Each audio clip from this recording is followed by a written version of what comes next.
बिल्कुल भी उससे बात मत करना, बिल्कुल भी इस तरह मत सोचना,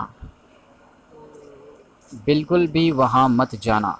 इस तरह के सेंटेंसेस को हम इंग्लिश में बनाना सीखेंगे। अगर आप चैनल पर नए हैं तो चैनल को ज़रूर सब्सक्राइब कर लीजिए। इसका जो स्ट्रक्चर बनेगा वो है don't plus sentence plus at all. तो चलिए मिसालों के ज़रिए से हम समझते हैं। पहला सेंटेंस है हमारा, बिल्कुल भी उससे बात मत करना। इसका इंग्लिश में सेंटेंस बनेगा don't talk to him at all. Don't talk to him at all. दूसरा सेंटेंस है बिल्कुल भी इस तरह मत सोचना। इसका इंग्लिश में सेंटेंस बनेगा don't think like this at all. Don't think like this at all. बिल्कुल भी वहाँ मत जाना।